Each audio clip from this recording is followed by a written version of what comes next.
Growing up as a white Christian conservative in the United States, ever since I was a kid, I was taught to have this blinding, unwavering loyalty, fealty to Israel.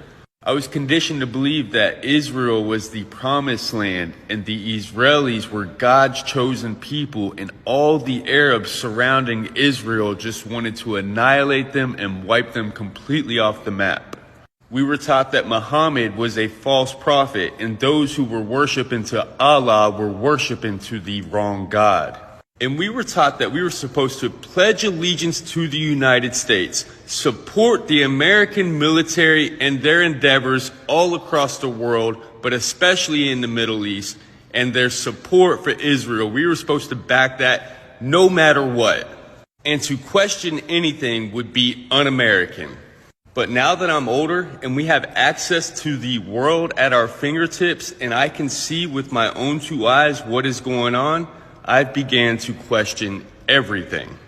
I realized that we bought the lie that Western media propagates to us. We bought the lie that the American church or the Western church propagates to us.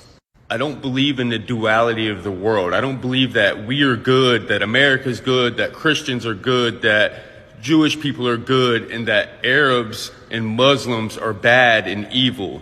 We've always been taught that Arabs, Palestinians, Iraqis, Iranians, they're jihadists, they're terrorists, they're thugs, they're predators, they're savages. These are the words that we've always used to describe human beings.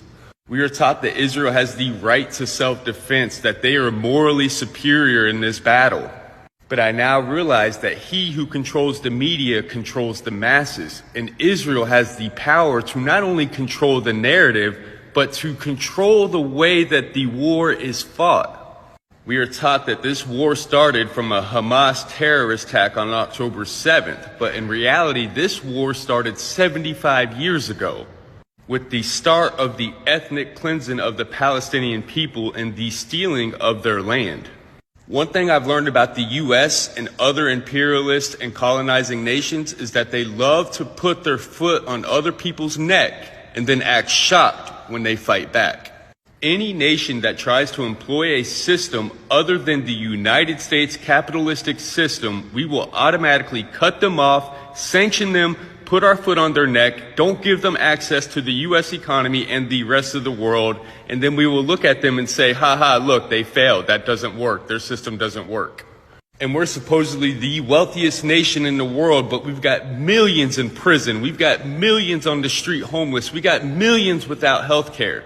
And we say to the rest of the world that we're morally superior and our system's the best. And when our own people begin to question it and speak out against it, we are told that we are unpatriotic and un-American, and if we don't like it, go to those other countries whose system doesn't work because America has her foot on their neck. I've had to do so much deconstruction and deprogramming of everything that I've ever been taught, everything that I've ever been indoctrinated with living in the South of the United States. We love to say that we are all human. We claim that all lives matter. Yet we're still supporting the bombing of innocent civilians. I've said it since day one, and I'll say it again. I will always stand on the side of the oppressed and free Palestine.